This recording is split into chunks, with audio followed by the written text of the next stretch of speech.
العظیم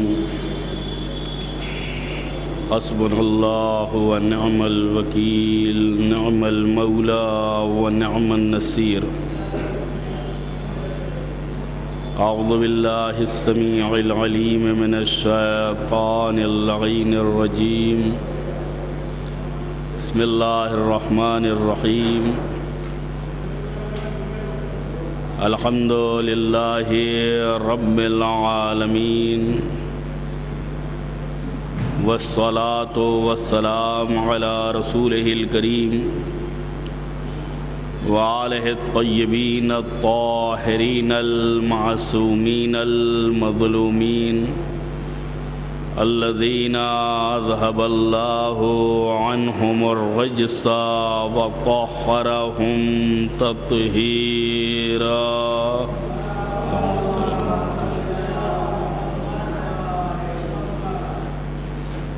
اما بعد فقد بسم اللہ الرحمن الرحیم اللہم انا نرغب الیک فی دولۃ کریمہ تعز بها الاسلام واہلہ وتذل بها النفاق واہلہ وتجعلنا فيها من الدعاة الى طاعتك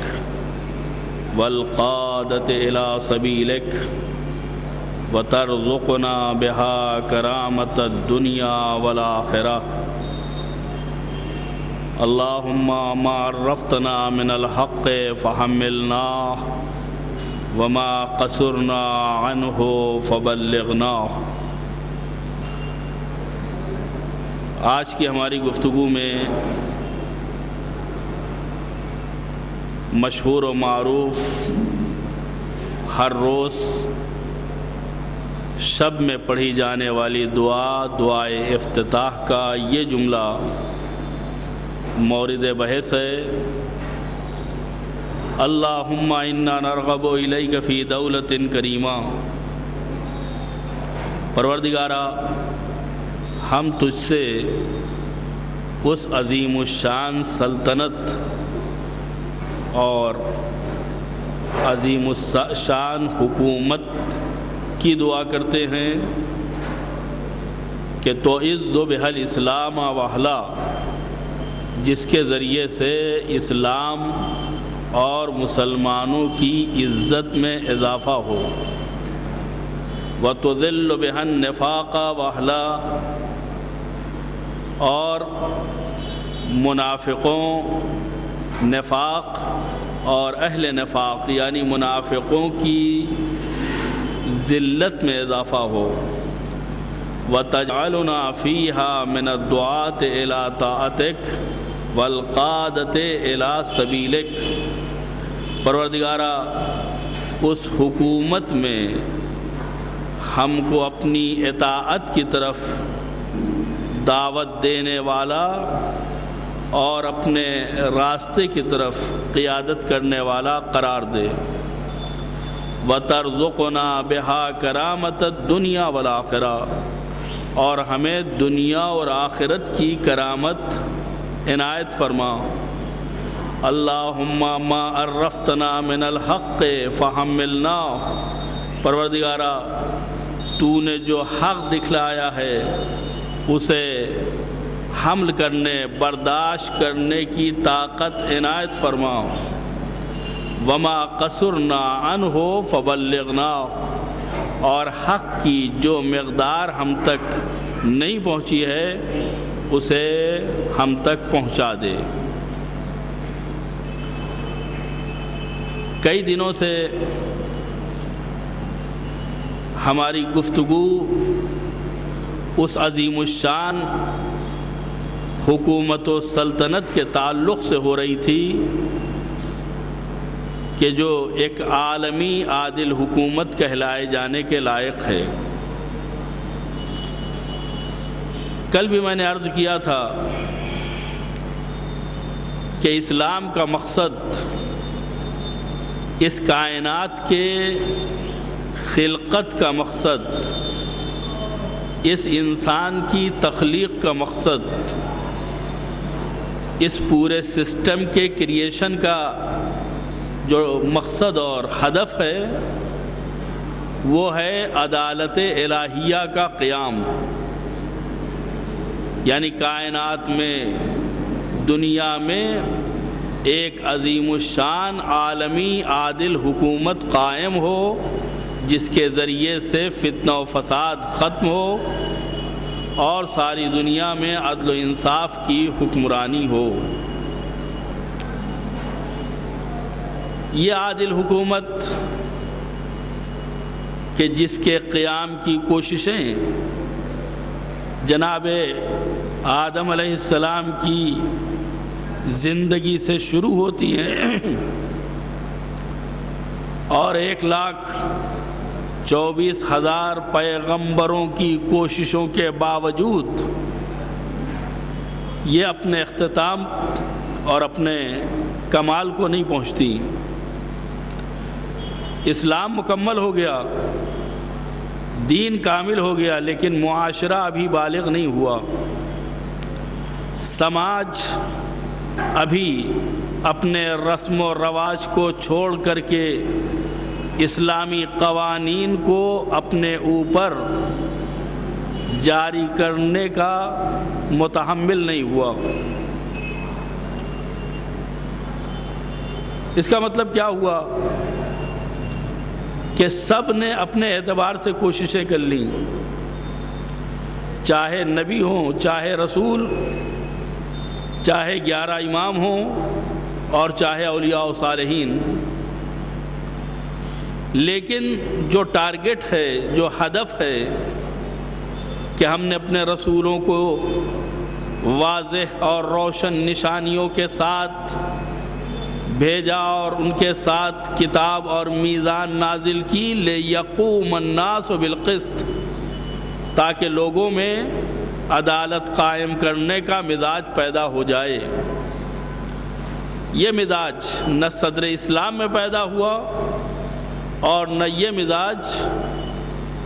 پیغمبر کے بعد پیدا ہوا، نہ یہ مزاج آج پیدا ہوا ہے۔ یعنی نبی آئے، انہوں نے اپنے زمانے میں عدل و انصاف کیا، چلے گئے، جب وہ گئے تو ان کے ساتھ ان کا عدل و انصاف چلا گیا۔ رسول آئے، انہوں نے اپنے زمانے میں عدل و انصاف کی حکومت قائم کی، اور جب وہ چلے گئے تو ان کے ساتھ وہ حکومت، وہ عدل و انصاف، وہ ساری باتیں ختم ہو گئیں۔ خود انسانوں کے درمیان میں کبھی بھی عالمی پیمانے پر عدالت اور انصاف کی حکومت قائم کرنے کے لیے کوئی تحریک نہیں چلی ہے۔ خداوند عالم نے اسی تحریک کو مختلف آیتوں میں اور سرکار رسالت مآب صلی اللہ علیہ وآلہ وسلم نے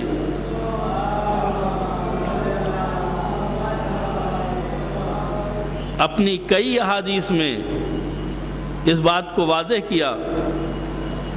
کہ آنے والے زمانے میں ایک ایسی حکومت کا قیام ہوگا جو عادل ہوگی، جو ظلم و جور کو ختم کر دے گی اور زمین کو عدل و انصاف سے بھر دے گی۔ یہ کام آسان کام نہیں ہے، یہ کام بہت ہی زیادہ انسان کے لیے اور لوگوں کے لیے ایسا نہیں ہے کہ وہ اس کو بہت ہی آسانی سے کر لیں۔ یہ چیز محنت چاہتی ہے، یہ چیز قربانی چاہتی ہے، یہ چیز فداکاری اور ایثار چاہتی ہے۔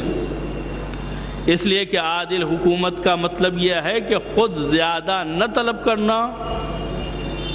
اور دوسروں کے اس کے حقوق سے محروم نہ کرنا، یہ ہے عادل حکومت۔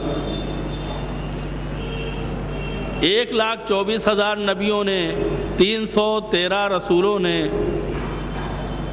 5 اولو العزم پیغمبروں نے، 4 صاحبان شریعت نے، 5 صاحبان شریعت نے، اور خود سرکار ختمی مرتبت حضرت محمد مصطفیٰ صلی اللہ علیہ وآلہ وسلم نے، اور آپ کی شہادت کے بعد مولا کائنات حضرت علی ابن ابی طالب علیہ السلام سے لے کر کے امام حسن عسکری علیہ السلام تک کوشش ہر زمانے میں ہوئی، جد و جہد ہر زمانے میں ہوا، لیکن یہ کوشش برابر نہ ہو سکی۔ خداوند عالم نے اپنے آخری نائب اور اپنے آخری جانشین کہ جو امام زمانہ علیہ السلام ہیں، انہیں پردہ غیبت میں رکھ کر کے ان کے ذریعے سے کائنات میں گرمی پیدا کی، ان کے ذریعے سے ہدایت کی روشنی پیدا کی، ان کے ذریعے سے دلوں کو مضبوط کیا، ان کے ذریعے سے اسلام کو مدد پہنچائی، اور انہی کے ذریعے سے ایک عادل عالمی حکومت کا قیام ہونے والا ہے۔ لیکن سوال یہ پیدا ہوتا ہے کہ جس حکومت کو خدا قائم کرنا چاہتا ہے وہ حکومت ابھی تک قائم ہوئی کیوں نہیں؟ ایک طرف تو خدا یہ کہتا ہے کہ جب وہ کسی بات کا ارادہ کرتا ہے تو کہتا ہے کن ہو جا، فیکون، وہ ہو جاتی ہے، اور دوسری طرف وہ ایک عادل عالمی حکومت کو قائم کرنا چاہتا ہے اور وہ قائم نہیں ہو رہی ہے۔ آخر دونوں میں تضاد کیوں ہے؟ اگر خدا چاہتا ہے کہ پوری دنیا میں ایک ایسی حکومت قائم ہو جس میں سرحدی پابندیاں ختم ہو جائیں، پوری دنیا کا ایک بادشاہ، پوری دنیا کا ایک حکمراں، اگر ایسی حکومت قائم ہو جائے تو امن ہی امن ہے، اس لیے کہ مختلف ملکوں کے افراد کو اپنے پڑوسی ملک سے خطرہ لگا رہتا ہے، کہیں فلاں بم استعمال نہ ہو جائے، کہیں فلاں میزائل ہم پر آ کر نہ گرے۔ لیکن اگر انہیں اس بات کا اطمینان ہو جائے کہ نہیں، اب آج سے ہم بالکل امن میں ہیں اور نہ کسی بم کی توقع ہے اور نہ کسی میزائل کا خطرہ ہے، تو ان کی جو پوری توانائی لگ رہی ہے اپنی حفاظت میں، اپنے ڈیفنس میں، وہ یقیناً تعمیراتی کاموں میں، تحصیلاتی کاموں میں، تعلیمی امور میں صرف ہوں گی، اور جب ہمارا تعلیمی اسٹیٹس اوپر ہوگا تو یقیناً ہمارا اخلاق بھی اونچا ہوگا اور ہم ایک بہت ہی پیسفل اور سلو پسند انسان کے نام سے پہچانے جائیں گے۔ ایسی حکومت کہ جس میں کوئی سرحد نہ ہو، ایسی حکومت میں جس میں بہت سے حکمران نہ ہوں، اگر وہ حکمراں ہیں تو اسی ایک حکمراں کے نمائندے ہیں جن میں آپس میں اختلاف نہیں ہوتا۔ تو یہی سوال یہ پیدا ہوتا ہے کہ خداوند عالم جو ہر چیز پر قادر ہے، اس نے ابھی تک ایسی حکومت کیوں نہیں قائم کی؟ عزیزان گرامی، دنیا میں دو طرح کے امور پائے جاتے ہیں۔ ایک وہ باتیں ہیں جو تکوینی ہیں، خلقت سے تعلق رکھتی ہیں، جن پر ہمیں کوئی اختیار نہیں، اور اگر اختیار ہے بھی تو بہت جزوی اختیار ہے۔ مثلا خداوند عالم نے ہمیں مستقیم القامت یعنی سیدھا کھڑے ہونے والا پیدا کیا ہے۔ اس پیدائش میں ہمارا کوئی دخل نہیں ہے کہ ہم نے خدا سے ریکویسٹ کی ہو کہ پروردگار تو ہمیں انسان بنا دے تو اس نے انسان بنا دیا، یا ہم نے خدا سے دعا کی ہو کہ پروردگار تو ہمیں ہندوستان میں پیدا کر دے تو اس نے ہندوستان میں پیدا کر دیا۔ ہمارا کوئی دخل نہیں ہے۔ پیدائش کے مرحلے سے گزرنا یہ ہماری مجبوری تھی، اسباب فراہم ہو گئے، ہم دنیا میں آ گئے، لیکن اسی کے ساتھ ساتھ کچھ کام ایسے ہیں کہ جو ہمارے اختیار میں ہیں۔ مثلا تعلیم حاصل کرنا یہ ہمارے اختیار میں ہے، تعلیم حاصل نہ کر کے جاہل رہ جانا یہ بھی اختیار میں ہے، اور تعلیم حاصل کر کے جہالت کو نیست و نابود کر دینا یہ بھی ہمارے اختیار میں ہے۔ اس کا ہماری سانس لینے سے کوئی تعلق نہیں ہے کہ جیسے ہم سانس لینے میں محتاج ہیں، ایک سسٹم بنایا خدا نے، اس سسٹم کے تحت ہم سانس لیتے بھی ہیں اور سانس چھوڑتے بھی ہیں، بھول بھی جائیں تو بھی ہم سانس لیتے رہتے ہیں۔ ہمیں یاد بھی نہ رہے کہ دل پایا جاتا ہے ہمارے سینے میں تو بھی وہ دھڑکتا رہے گا اور پورے جسم میں پمپ کر کے ہمارے خون پہنچاتا رہے گا، جس سے ہمارا وجود باقی اور قائم رہے گا۔ دل کی دھڑکن یہ ہمارے اختیار کی بات نہیں ہے، کتنی مرتبہ دھڑکتا ہے دل یہ بھی ہمارے بس میں نہیں ہے۔ سانس جو آ رہی ہے جا رہی ہے یہ بھی ہمارے اختیار میں نہیں ہے، خدا نے ایک نظام بنایا ہے،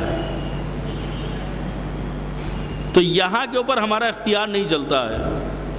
لیکن کسی غریب کے مصیبت کے وقت میں اس کی مدد کرنا یا مشکل کے موقع کے اوپر اس کی غم گساری کرنا، اس سے ہمدردی کرنا یہ ہمارے اپنے اختیار میں ہے۔ ہم چاہیں تو ایک اندھے کا ہاتھ پکڑ کر کے سڑک کے اس پار سے اس پار پہنچا کر نیک کام کر لیں، اور ہم چاہیں تو اسی اندھے کو بیچ سڑک کے اوپر ڈھکیل دیں، یہ دونوں کام ہمارے اختیار میں ہے۔ تو دونوں میں فرق ہے۔ جو پہلی قسم ہم نے بتائی تھی کہ دل کا دھڑکنا یہ خدا نے سسٹم کے تحت قرار دیا ہے، ہم سو بھی جاتے ہیں تو بھی دل اپنا کام کرتا رہتا ہے، یعنی اس کا ڈائریکٹ تعلق نظام سے ہے، اور وہ نظام جو ہے وہ عنایت پروردگار کے زیر سایہ تکمیل پذیر ہے، لہذا اس میں ہمارا کوئی اختیار نہیں ہے۔ ہم سوئیں یا جاگیں دل دھڑکتا رہے گا، ہم سوئیں یا جاگیں سانس آتی رہے گی اور جاتی رہے گی، ہم زندہ رہیں گے جب تک خداوند عالم نے ہماری حیات لکھی ہوئی ہے۔ تو ہمارے اختیار میں نہیں ہے سانس کا لینا نہ لینا، یا دل کا دھڑکنا یا دھڑکنے کو بند کر دینا، یہ ہمارے اختیار کی بات نہیں۔ لیکن اس کے مقابلے میں کھانا کھانا یا نہ کھانا یہ ہمارے اختیار میں ہے، پانی پینا یا نہ پینا یہ ہمارے اختیار میں ہے، کسی کے ساتھ نیک سلوک کرنا یہ ہمارے اختیار میں ہے، کسی پڑوسی کو اذیت دینا یہ ہمارے اختیار میں ہے۔ خدا یہ چاہتا ہے کہ وہ امور کہ جو تمہارے اختیار میں ہیں ان میں تم صالح اور نیک بنو، اچھے بنو۔ اگر اس نے ہمیں مجبور کر دیا ہوتا کہ جیسے ہی ہم نے کسی آدمی کو، کسی غریب کو، کسی مفلس کو، کسی محتاج کو نقصان پہنچانا چاہا ہوتا ویسے ہی ہمارا ہاتھ شل ہو گیا ہوتا، ہم کوئی برائی کرنے کے لیے جا رہے ہوتے اور ہمارا پیر نہ اٹھتا۔ خدا میں طاقت ہے یا نہیں ہے؟ یقیناً طاقت ہے، لیکن اگر خدا یہاں پر اپنی طاقت کا استعمال کرتا کہ ہم اگر کسی کو زبان سے اذیت دینا چاہتے اور ہماری زبان بند ہو جاتی، گونگ ہو جاتی، ہم گونگے بن جاتے تو ظاہر سی بات ہے گناہ سے تو بچ جاتے، لیکن یہ اختیاری عمل نہ ہوتا، کسی نے ہمیں روک دیا ہے لیکن ہمارا ارادہ وہ کام کرنے کا تھا، کسی کو برا بھلا ہم کہنے جا رہے تھے، زبان نے ساتھ نہیں دیا، کسی نے روک دیا، کسی نے باندھ دیا، کسی نے دھمکی دے دی، ظاہر سی بات ہے کہ ایسے موقع کے اوپر یہ نہیں کہا جائے گا کہ فلاں آدمی جو ہے وہ بڑا خوش اخلاق ہے، وہ زبان سے کسی کو اذیت نہیں دیتا۔ زبان سے اس وقت اگر اذیت نہ دے جب اس کے اوپر کوئی نگران نہ ہو، کوئی زبردستی نہ کر رہا ہو، اور وہ اسلامی اخلاق کے اوپر عمل کرتے ہوئے اپنی زبان کو کنٹرول میں رکھے، تب تو کنٹرول میں زبان رکھنے کا ثواب ہے اور زبان کو غلط استعمال کرنے کا عذاب ہے۔ لیکن اگر انسان کے اختیار ہی میں نہیں ہے تو پھر نہ ثواب ہے نہ عقاب ہے۔ لہذا خداوند عالم نے عالمی عادل حکومت کے قیام کا ذمہ جہاں ایک طرف اپنے ولی برحق امام زمان کے حوالے کیا ہے، وہیں دوسری طرف ہمارے اور آپ کے حوالے کیا ہے،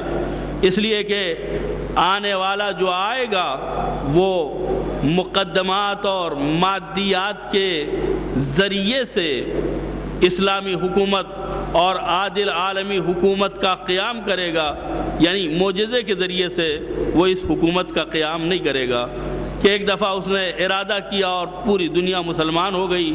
ایک دفعہ ارادہ کیا کہ سب ایک حکومت کے زیر سایہ آ جائیں۔ ظاہر سی بات ہے کہ ایسی کوئی بات نہیں ہے کہ خداوند عالم نے لوگوں کو مجبور کیا ہو،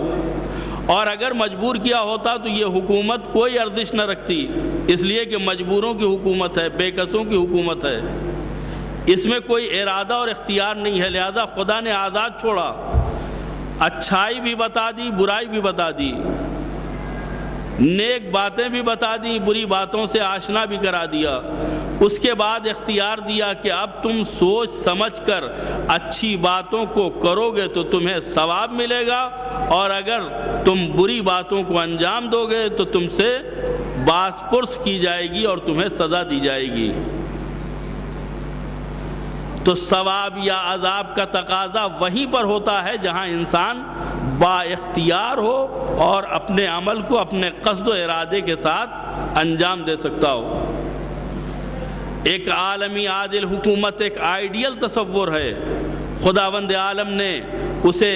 اپنے بندوں کے لیے مشخص کیا ہے، معین کیا ہے، اور اس میں ہمارا حصہ رکھا ہے، ان کو پردہ غیب میں رکھا ہے تاکہ ان کی غیر موجودگی میں ہم